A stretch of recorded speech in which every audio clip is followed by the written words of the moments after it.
Élargis l'espace de ta tente, c'est le titre du document préparatoire publié par le secrétariat général du synode sur le synode. Pour l'étape continentale, un document qui déclare également que le synode avance, se réjouissant d'une église en mouvement qui nourrit chez les chrétiens, je cite, le désir d'une église de plus en plus synodale. Pour évoquer cette nouvelle étape donc, du processus synodal dont nous nous réjouissons tous, évidemment, j'ai la joie d'accueillir aujourd'hui l'abbé Grégoire Sellier. Bonjour, monsieur Maxence, et bonjour aux auditeurs et spectateurs. Ah, très bien, c'est beau cet effort ecclésiastique. Le père Jean-François Thomas. Bonjour mon père. L'abbé Hervé Benoît. Bonjour Philippe, bonjour aux auditeurs, spectateurs, téléspectateurs. Et voilà, et c'est bon. Et notre ami Guillaume de Thuellois. Bonjour Philippe et bonjour aux auditeurs. Alors faut-il le dire dans ce micro-synode plus exactement que nous constituons ici, le synode des hommes en noir, une grande partie des forces vives de cette noble assemblée sont représentées, puisque l'abbé Sellier est de la fraternité Saint-Pilice, le père Jean-François Thomas est religieux et jésuite, si je ne me trompe pas, l'abbé Benoît est prêtre diocésain et recteur de sanctuaire, ce qui est important quand même, et quant à Guillaume de Thuellois, il représente le noyau atomique de l'Église en marche. C'est comme ça que je me suis défini. Et je le remercie donc de représenter le laïcat. Alors, cela étant dit, et trêve de plaisanterie, j'avoue que je suis complètement perdu dans ce processus synodal. Il semblerait qu'on arrive à la 4e étape, c'est ça, et que c'est l'étape continentale. Alors, si vous pouvez nous expliquer où nous en sommes, parce que franchement, je ne suis pas sûr d'être complètement dans le mouvement. Je pense que le principe technique... Sans taper trop sur la table. Le principe technique, c'est on se rassemble dans la paroisse, puis on se rassemble dans le diocèse, puis on se rassemble dans l'église nationale, si je puis dire. Voilà, puis on se rassemble sur le continent européen, je pense. Pour nous, l'Europe. Europe. Et ensuite, il y a la grande synthèse, en 2024, je pense, la grande synthèse du deuxième synode sur la synodalité, car je pense qu'il y a 2 assemblées, il me semble.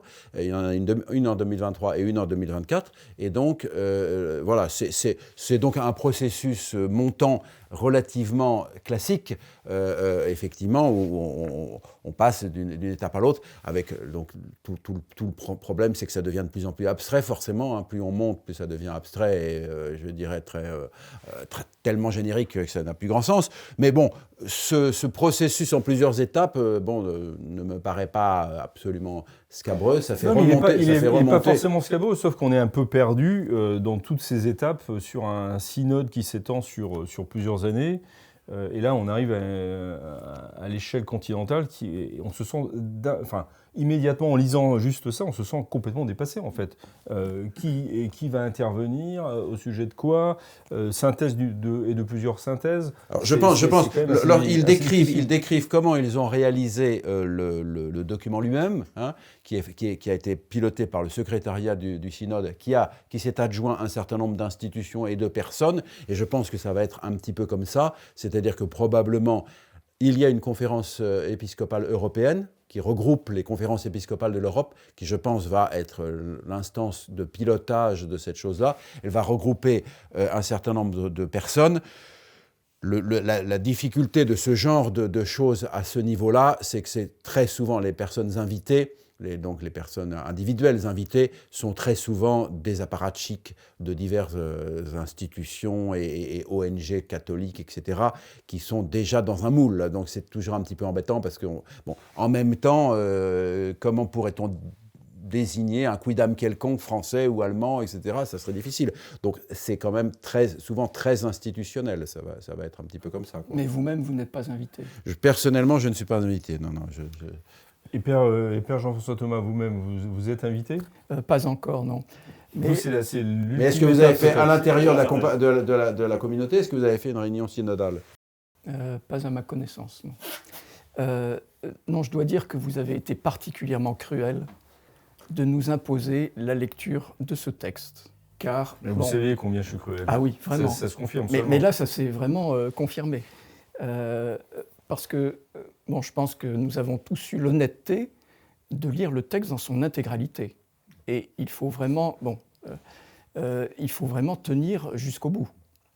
Parce que c'est un ensemble, simplement, en effet, comme l'a dit M. l'abbé, c'est un ensemble de reprise d'échanges qui ont dû avoir lieu dans un certain nombre de réunions, de rencontres, alors à tous les niveaux, des diocèses, des pays. Mais c'est un mélange qui est... On ne voit pas très bien quelle est la direction qui est prise. Et comme vous l'avez dit, on ne voit pas très bien non plus quelle va être l'étape suivante. Que peut-on faire d'un tel texte ? Alors moi qui comptais, je vais vous donner la parole, monsieur l'abbé, mais je vais continuer le tour de table. Je vais réagir juste à ça. Mais moi qui comptais sur vous pour m'éclairer, je vois qu'on est à peu près clair comme laïc, un peu perdu. Monsieur l'abbé Benoît. D'abord, je voudrais remercier publiquement l'abbé Sellier parce que je viens de comprendre ce que c'était que le synode. Donc, je ne serais pas venu ici pour rien. C'est merveilleux. Donc, ouais, mais vous ne venez jamais pour rien, je tiens à vous le rappeler, ça aussi. Ça, c'est un autre débat. Sinon, alors, je confesse publiquement également que je n'ai pas tout lu ce document parce que j'ai pas eu le courage d'aller jusqu'au bout, j'ai picoré. Si vous voulez, d'abord, la première chose, ça m'a fait penser à cette époque bénie de ma jeunesse cléricale. Vous savez, on avait fait un synode diocésain à l'époque. Vous savez, parce que moi, j'emploierais plutôt le vocabulaire médical. Vous savez, la synodalité, c'est une épidémie dans l'Église qui, comme les vagues du Covid, passe et repasse. Et alors, l'Église est saisie de cette volonté de discuter. Et alors, la diffusion du synode, le texte, c'est ce qu'on appelait autrefois, alors je ne sais pas si le langage est encore employé aujourd'hui, des remontées de carrefour. Vous voyez, c'était l'expression technique. On faisait des 4-4. On se mettait à 4 autour d'une table, puis ensuite on faisait une remontée de carrefour, puis après effectivement ça monte d'apparatchik en apparatchik, pour terminer sur les rayons d'une bibliothèque, parce que le pauvre synode de mon diocèse, qui doit avoir une 30aine d'années aujourd'hui, il est complètement oublié, recouvert de poussière. Oui, tout ça est un peu affligeant finalement. Voilà, c'est beaucoup. Much ado about nothing. On ne sent pas chez vous un enthousiasme débordant pour le processus synodal. Guillaume de Thieulois, pour finir le tour de table. J'avoue que... vous avez aimé. Non, je suis surtout effrayé, moi.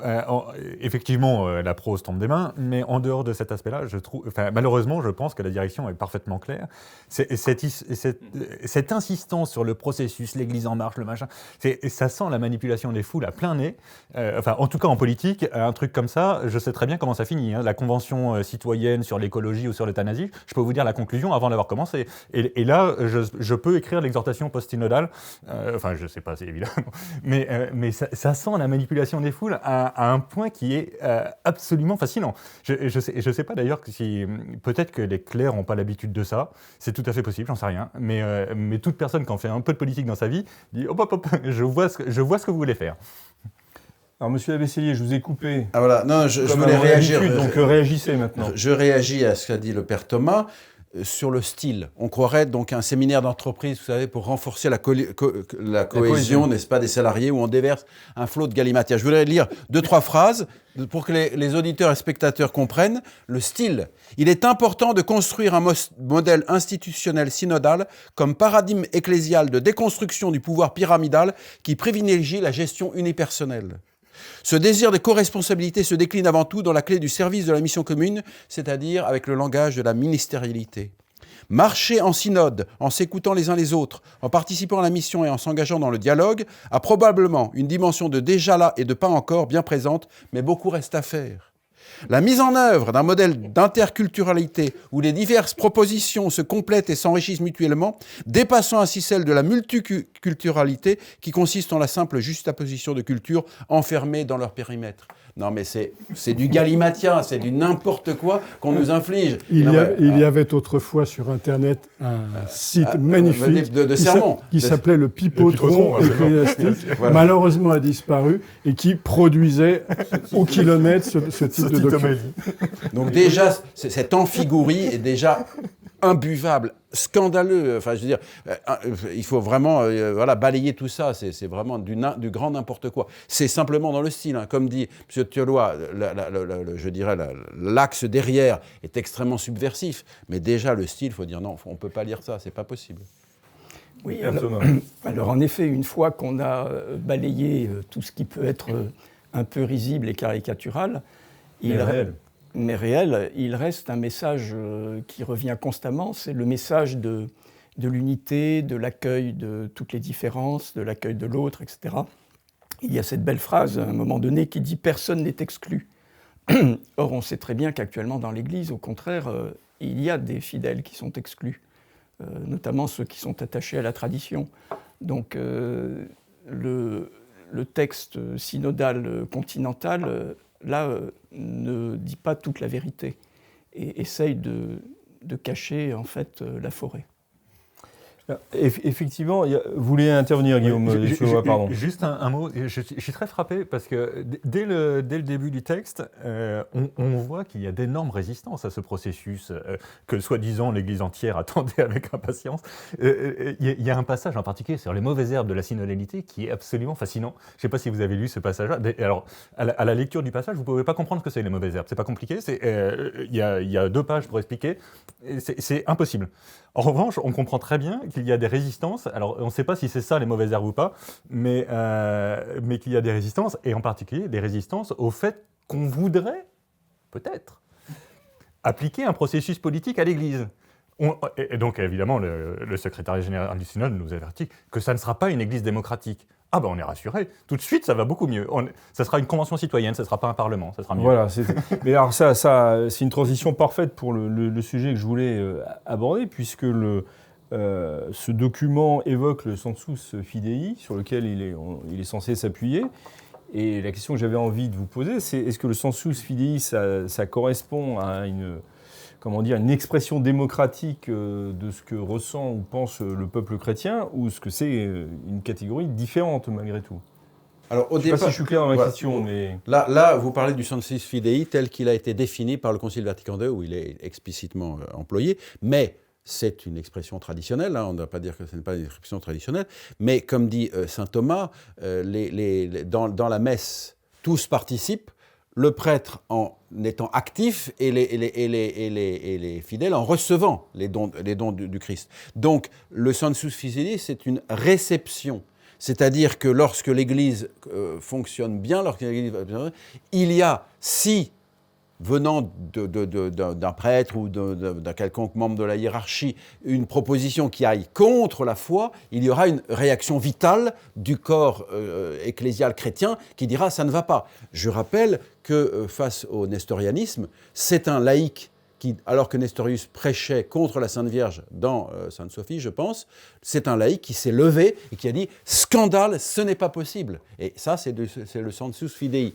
Mais je pense qu'ici, dans ce document, le sensus fidei est totalement instrumentalisé au service je dirais, d'un projet qui veut transformer les choses.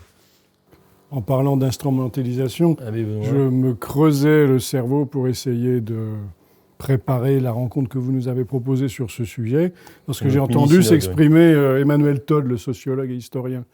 Et il parlait de ces emballements à l'intérieur des structures sociales, que ce soit les églises, les partis politiques, les entreprises, etc. Il y a à certains moments, il y a une espèce d'emballement où on utilise les mots, où effectivement, certains détenteurs de pouvoir utilisent ces mouvements-là au service d'autres.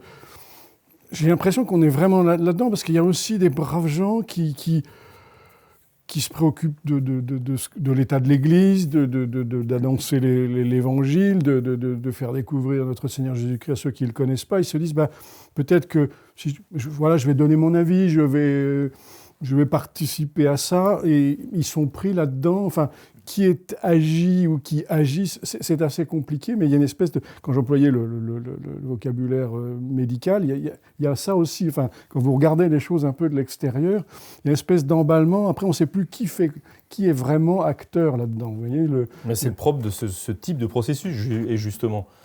Oui, mais qui en plus, quand même, se nourrit de l'idée que dans l'Église aussi, ce qu'on appelle la collégialité, enfin l'idée qu'on demande son avis à tout le monde avant de prendre certaines décisions, etc., à commencer par dans les monastères bénédictins, il y a quelque chose de ça, si vous voulez, aussi. Donc, ces processus qui pourraient être qualifiés de débordement prennent racine dans un terreau qui... Oui, mais normalement, la prise de conseil s'effectue par la hiérarchie instituée. j'allais dire naturelle, même si dans l'Église elle est surnaturelle, et donc normalement c'est l'évêque qui prend conseil, mais pour prendre conseil, on n'a pas besoin de réunir une assemblée de type démocratique. Père Thomas, vous vouliez me corriger peut-être ? Non, pas du tout, non. J'en ai besoin, vous savez. Ce qui me frappe, c'est de voir à quel point l'insistance est mise sur le fait que rien n'est stable et que tout doit avancer, que tout doit changer. Le titre même qui a été utilisé, alors évidemment, c'est élargi l'espace de ta tente, c'est bien dans le texte d'Isaïe, donc ça fait partie de la révélation. Mais c'est utilisé de telle façon qu'on comprend bien qu'une tente, ce n'est pas une habitation stable. Donc on la plie, on va ailleurs, et donc tout le texte est ainsi. Rien n'est stable, donc on peut discuter de tout, on peut tout remettre sur la table.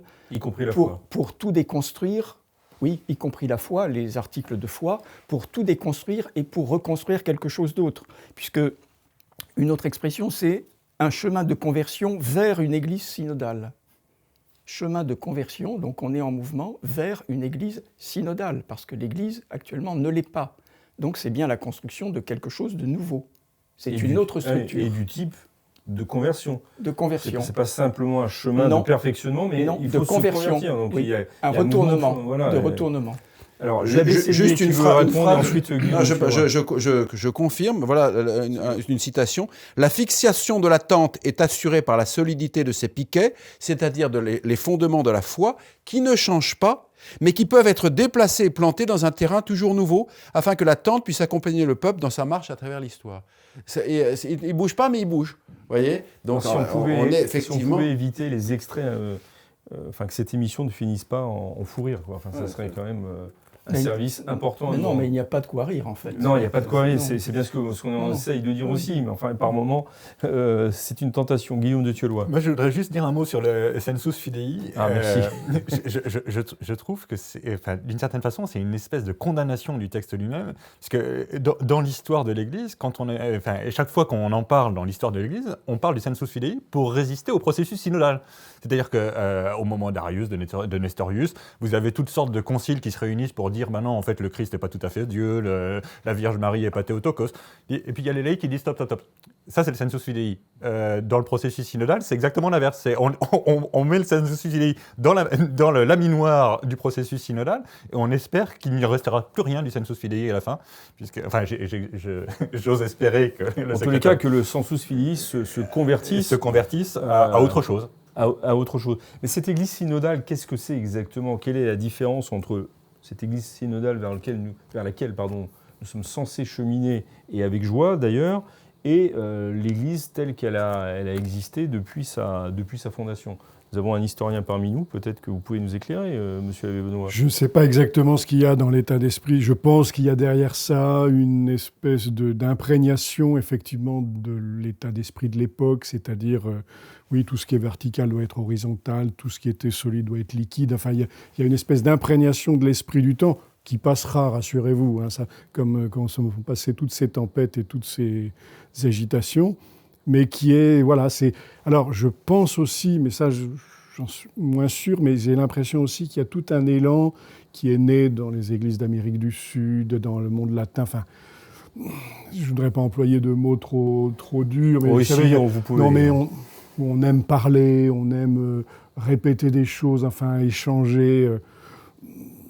je dirais pas parler pour ne rien dire, mais où le fait de parler est plus important que le contenu, parce qu'on est ensemble, parce qu'on est content d'être ensemble, parce qu'on est content de faire quelque chose ensemble, qu'on n'est plus perdu dans son petit coin. Enfin, il y a un aspect un peu d'héritage de la théologie de la libération et des cellules d'église du monde d'Amérique du Sud qui a imprégné un certain nombre de gens. Ben, ça marque aussi une génération, à mon avis, hein, dont c'est un peu le chant du cygne. Voilà, enfin, le chant du cygne a dimension mondiale. Là, non, mais l'Église est mondiale, hein, et ça incube depuis des années. Voilà, c'est... Moi, il me semble, si on lit ce texte, c'est quand même la liberté obligatoire, hein, la démocratie autocratique, hein, la spontanéité contrainte, hein, la synodalité sans choix. On les forcera à être synodaux, comme dirait Rousseau. C'est vraiment ça. On sent qu'il faut être synodal, etc.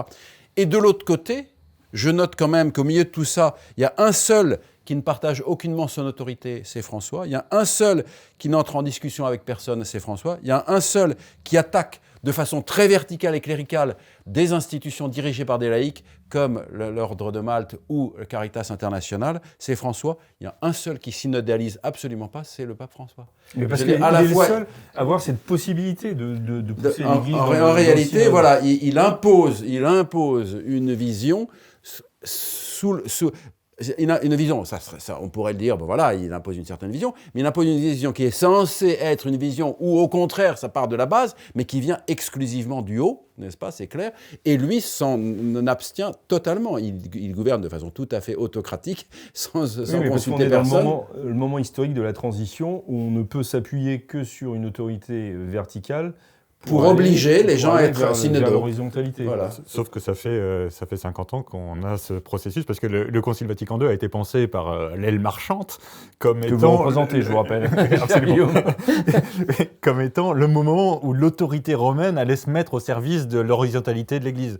Sauf que de deux choses l'une, soit on garde la structure divinement instituée de l'Église, et dans ces cas-là, le processus synodal peut être un truc agréable, produisant des tonnes de papier, aidant à la déforestation et quelques éléments de ce type-là. Pas trop le Laudato aussi, du coup. Pas trop le Laudato aussi.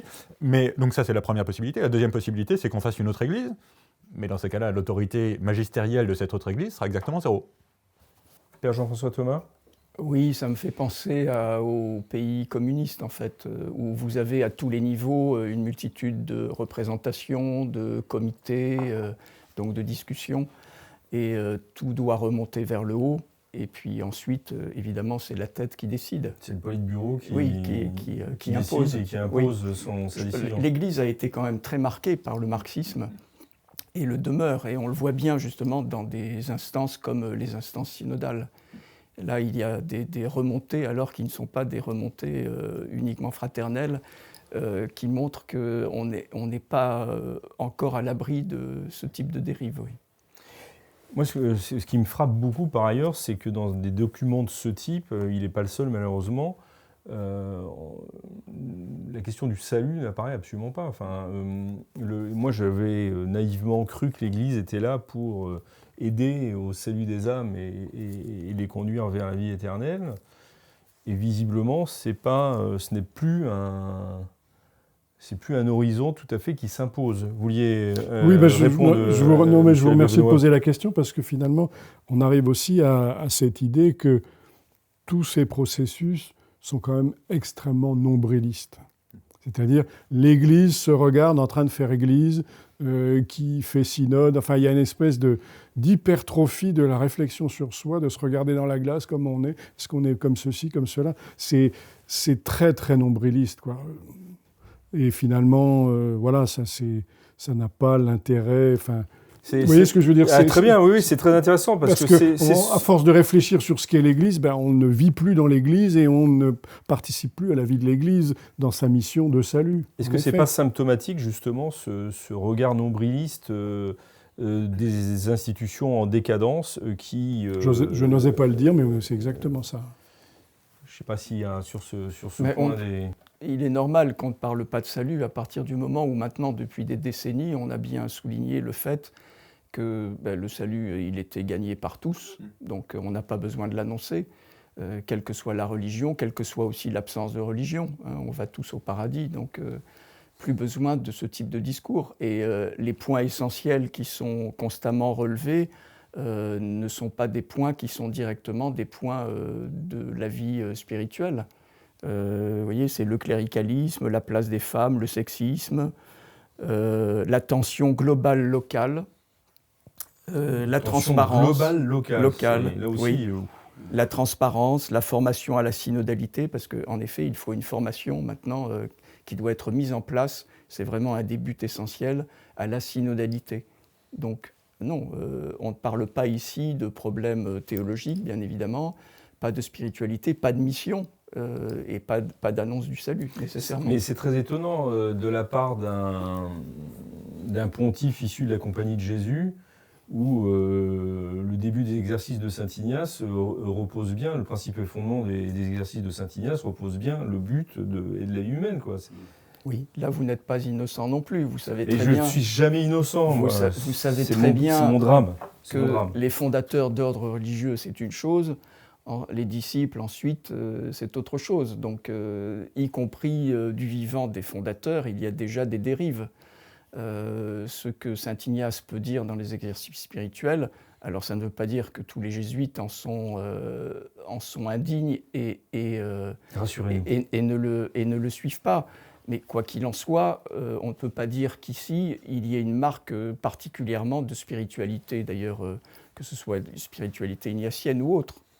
C'est quelque chose qui est totalement neutre. C'est au-delà je ne vois pas ici la marque même du pontificat. Pardon, évidemment, vous connaissez beaucoup mieux que moi le sujet de la spiritualité ignatienne, mais moi ce qui me frappe, c'est que la spiritualité, les exercices en particulier peuvent être utilisés, s'ils sont déspiritualisés, déthéologisés si vous voulez, ils peuvent être utilisés comme une méthode de manipulation mentale. C'est extraordinairement efficace. Je serais bourreau, commissaire politique soviétique, c'est exactement les exercices que j'utiliserais. Oui, alors comme vous le savez, ces exercices et les constitutions également ont été utilisés de façon déviée par un certain nombre d'organisations totalitaires, y compris dans l'ASS, ça a pu être utilisé, et y compris des sociétés internationales comme McKinsey, par exemple. C'est bien. Voilà. C'est ce que pensait Cecil Rhodes aussi, le fondateur d'un certain nombre de cercles de pensée. Il disait, pour mettre en avant et donner de l'élan à l'Empire britannique et construire son rayonnement sur le monde, vous prenez les exercices, vous enlevez Église catholique et vous mettez Empire britannique à la place. Je reviens juste au fait que moi je ne crois pas que ce soit innocent que ce synode-là soit fait par ce pontife, soit dirigé par ce pontife-là. C'est que un des dangers, évidemment il y a des opportunités aussi, mais un des dangers du pontificat actuel, c'est que l'Église, et spécialement les jésuites en Amérique latine, ont été quand même ravagés par la théologie de la libération et la marxisation de toute la sociologie. Cet impératif de se mettre sous les sciences humaines, elle-même devenue simplement une loupe pour essayer de comprendre la société à travers un prisme, disons, crypto-marxiste. Moi, je suis très frappé que ce texte-là, franchement, vous ne le signez pas, vous ne le mettez... C'est un texte du Politburo. C'est le texte que vous demandez au commissaire politique en charge de l'Amérique du Sud de produire en 1968. Quoi. Et je ne trouve pas ça très rassurant. C'est le moins que je puisse en dire. Est-ce que nous sommes face à la construction, là aussi je vais mettre les pieds dans le plat, pardon, peut-être, en tous les cas, d'une autre église qui s'appuie sur l'Église catholique. Voilà, d'une autre structure interne à l'Église, ou dans notre esprit à l'intérieur de l'Église. Je ne pense pas qu'il y ait une volonté de construire une autre Église, mais d'autres processus dans l'Église dans lequel, effectivement, on va aller... c'est clair, c'est une Église ouverte. C'est une Église ouverte et inclusive. C'est des mots qui reviennent assez fréquemment. Une Église ouverte et inclusive, c'est-à-dire que tous les problèmes moraux, on va lâcher la bride, n'est-ce pas ? Tout le monde pourra accéder à tous les sacrements, etc. Comme c'est le cas dans les églises de type protestante, anglicane, etc., où tout le monde peut accéder à la communion, chacun se juge soi-même et à son cheminement. Et voilà, c'est un petit peu le but. Et il y a de l'insistance. Encore une fois, il y a de la pression, il y a de l'insistance, il y a de la méthode Coué. Il faut. Plus que on ne sent pas de la véritable écoute des gens. On ne sent pas la véritable écoute. Ça transparaît. On sent que c'est directif parce qu'il y a tellement de répétitions des mêmes thématiques dans le même sens qu'on se dit non, l'Église est plurielle, elle est dans toutes sortes de pays, avec toutes sortes de mentalités, etc. C'est impossible qu'il y ait cette ligne unique si elle n'est pas pilotée d'au-dessus. C'est un travail d'apparatchik, ça. C'est un travail d'apparatchik. Je vous donne la parole tout de suite, mon père, mais en fait, en vous entendant, je me disais, le but, c'est de faire une église protestante comme une autre, quoi. Je pense qu'il y a un large spectre des églises protestantes. Voilà, disons d'ouvrir. Non, il y a quand même, je veux dire, des structures catholiques qui persistent, etc., liturgiques, etc., qui sont quand même... Mais, notamment, je pense que c'est une des obsessions du pape actuel, le voyage en Afrique l'a manifesté, du côté des problèmes moraux, qui ont été, je dirais, une des dernières forteresses plus ou moins défendues après le Concile. Si vous voulez, on a je dirais, que ce soit humanité, etc. On a défendu la vie, tout ça, relativement. Et maintenant, il veut ouvrir aux droits LGBT. Aux droits LGBT, ça me paraît relativement clair. Père Jean-François Thomas. Oui, l'Église a bien les promesses de la vie éternelle, donc c'est une parole de notre Seigneur, on ne va pas revenir dessus. En revanche, le clergé, depuis 2000 ans, a fait tous les efforts possibles pour détruire l'Église, pour limiter au maximum l'impact des paroles de notre Seigneur. Mais je ne sais plus dans quel contexte, il y a quelques années, le pape François il l'avait dit, que l'Église après lui ne serait plus la même. Il l'avait dit. Donc ce n'était pas simplement une prophétie lancée en l'air, et il avait un programme, sans aucun doute. Quel est le contenu de ce programme? Je ne sais pas. Est-ce qu'il le fait dans les meilleures intentions du monde? On pourrait l'espérer, puisqu'il est souverain pontife. Quand on voit un document comme ça, on peut craindre le pire. Alors, est-ce qu'ensuite, il a lancé ce processus pour, comme il a de toute façon toujours cette tendance d'autorité pour mettre les résultats sous le coude et faire tout autre chose, c'est aussi possible. Donner l'impression, si vous voulez, donner l'impression qu'il y a cette synodalité, ce mouvement démocratique, etc. Et puis ensuite passer à autre chose. Mais effectivement, il a aussi déclaré que l'Église synodale qu'il veut instituer, on ne pourrait pas revenir en arrière. Et ça serait impossible. Ça fait partie de ces... Oui, mais bon, ça, si vous voulez, de ces buts. Oui, ce sont des déclarations. Mais quand c'est une déclaration qui est juste une déclaration... Non, on peut toujours revenir en arrière. Ça, c'est absurde. Humainement possible, on peut toujours revenir en arrière. Parce que pour terminer de cette émission, ce que je voudrais vous demander, c'est, après ce constat, certes rapidement dressé le temps d'une simple émission, mais que pouvons-nous faire en fait ? Que devons-nous faire? Que doivent faire tous les laïcs, pères et mères de famille, ou plus jeunes même, qui nous regardent, et devant lesquels on est en train de présenter une Église qui est entrée dans un processus qui paraît complètement fou, et qui n'a plus, à première vue en tous les cas, comme horizon le salut des âmes. Que pouvons-nous faire? Que devons-nous faire? Monsieur les abbés, mon père. Je pense qu'il faut être tout simplement fidèle absolument à la tradition de l'Église, à ce que nous enseigne l'Église depuis toujours, à ce qu'elle nous transmet depuis toujours. Et donc voilà, ne pas tenir compte de fariboles et de folies qui veulent traverser. Encore une fois, dans le passé, il y a eu des moments extrêmement difficiles. Quand Saint Jérôme dit « le monde s'est réveillé à rien », ça veut dire qu'une grande majorité d'évêques soutenaient l'arianisme, le semi-arianisme. Ce sont les laïcs, ce sont les catholiques qui sont restés fidèles là où ils étaient, en gardant tout simplement la même foi, les mêmes sacrements, la même vie spirituelle. Il y a, je dirais, une forme d'abandon des fidèles, des chrétiens, par une crise qui les dépasse, et ils doivent, là où ils sont, dans leur famille, dans leur paroisse, dans le lieu où ils sont, par des petits groupes de prière, etc., eh bien, se maintenir dans la vie chrétienne, comme dirais-je, même si tous, je dirais, abandonnent autour d'eux, ils doivent continuer, et ils seront les témoins de notre Seigneur Jésus-Christ dans une époque d'apostasie. C'est en partie ce que notre Seigneur nous a promis en disant, quand le Fils de l'homme reviendra, trouvera-t-il encore la foi? Alors, je ne sais pas si c'est la fin du monde déjà, c'est peut-être une simple répétition, et ça viendra peut-être dans 1000 ans ou 2000 ans, j'en sais rien. Mais en tout cas, voilà, garder la foi, être ce petit lumignon devant l'autel qui maintient sa lumière, quoi qu'il arrive, voilà, dans la famille, dans les groupes, là où on le peut. Père Jean-François Thomas, sur le même thème. Oui, il y a bien des choses, en fait, que l'on peut ignorer et que l'on doit ignorer, justement pour se préserver. Vous voyez, si vous n'aviez pas eu la gentillesse de nous imposer la lecture de ce texte, en ce qui me concerne, je ne l'aurais jamais lu, et je ne m'en serais pas plus mal porté, sans doute. Alors peut-être ai-je tort. Donc pour la plupart des fidèles, c'est encore plus vrai que pour les membres du clergé. Moi, je vous ai rappelé à vos devoirs, en fait. Oui, comme monsieur l'abbé l'a dit, l'essentiel, c'est de se maintenir, de s'ancrer dans la foi. Voilà, chacun pour soi, hélas. Pendant des siècles, les fidèles ont quand même eu le soutien de l'Église hiérarchique. Aujourd'hui, on est dans une période évidemment un peu plus complexe, mais bon, tout ça va retourner à la poussière. Monsieur l'abbé Benoît, tout à l'heure, disait que le résultat du synode diocésain du diocèse auquel il appartient, plus personne n'en parle depuis longtemps. Mais c'est vrai aussi d'ailleurs pour beaucoup de textes de concile. On ne peut pas dire que ça ait révolutionné le monde.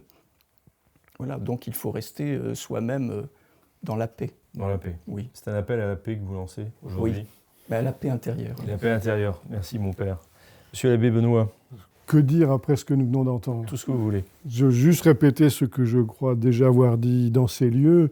Voilà, on met à la cape. Vous aimez bien cette expression. Je la trouve particulièrement adaptée à la tempête que nous traversons. Voilà, alors pour ceux qui ne l'auraient pas entendu la première fois... Ils sont si rares, il y a tellement de gens qui nous écoutent. Voilà, mais exactement. Mais la pédagogie est en fait de répétition. Voilà, pour ceux qui ne seraient pas familiers du vocabulaire maritime, mettre à la cape constitue, au moment où la tempête risque de tout emporter, le navire sur lequel vous vous trouvez, on se met dans le sens du vent, on jette une ancre flottante, c'est-à-dire... En gros, ça a la forme d'une croix, 2 morceaux de bois, et on se met dans le sens du vent et on attend que ça passe. Donc on se rattache à la croix, on peut aller jusqu'à... Je crois que la métaphore était un peu faite dans ce sens-là. Voilà, elle est très éclairante. Mais il faut bien dire les choses clairement, vous savez. Un peu religieuse quand même. Un peu religieuse. Voilà, mais je crois qu'il y a... Oui, les plus... Je le répète, je radote, mais je disais, voilà, les plus grands marins, les plus grands navigateurs, jour de tempête, ils mettent à la cape. Et puis on attend que... Quelqu'un que je ne nommerai pas ici m'a dit aussi, oui, on peut aussi partir en Égypte pour attendre la mort d'Hérode, mais bon. Ça risque d'être... Oui, enfin bon, passons. Une fois n'est pas coutume, c'est le laïc qui va... Mais comme quoi, nous sommes vraiment dans le processus. Absolument. Et qui va conclure notre mini-synode des hommes en noir que je suis heureux d'avoir un tant soit peu piloté. Moi, je dirais d'abord qu'effectivement, la vie est courte. On n'est pas du tout obligé de lire ce genre de document. Je pense même que c'est une perte de temps assez largement. J'ai compris. Mais je pense qu'il faut travailler à tenir et à transmettre. Et pour ça, travailler à développer des petites communautés, parce que c'est fondamental. Et par ailleurs, il y a un autre aspect qui est quasiment dicté par le texte synodal, puisque maintenant la sociologie a remplacé la théologie. Je propose qu'on regarde un petit peu sociologiquement à quoi ressemble l'institution vermoulue qui produit ce genre de document. Dans 20 ans, elle n'existera plus. Et donc, il faut tenir 20 ans et être prêt à transmettre, quoi. Oui, mais c'est ça. Mais pour nos enfants, nos petits-enfants... ça ne vous concerne peut-être pas encore, mais je parle pour les petits-enfants. Pas encore, non. Mais je souhaite que ça vous arrive. Donc, pour transmettre la réalité de l'Église quand ce qui est sous vos yeux n'est pas... Oui, mais je suis désolé, mais les ONG catholiques n'ont pas les promesses de la vie éternelle, ou les institutions... ce qui a les promesses de la vie éternelle, c'est l'Église de Dieu, c'est pas telle ou telle structure. Ou telle congrégation. Ou telle congrégation. Telle communauté nouvelle, aucune. Ou pas nouvelle. Très bien, merci messieurs de ces mots pleins d'espérance. Vous vouliez rajouter quelque chose? Une petite phrase d'un Anglais, c'est dans le texte, c'est la seule phrase intéressante. « Je ne fais pas confiance au synode, je pense qu'il a été convoqué pour introduire de nouveaux changements dans les enseignements du Christ et infliger de nouvelles blessures à son Église. » Amen. Merci beaucoup de ce témoignage d'outre-Manche.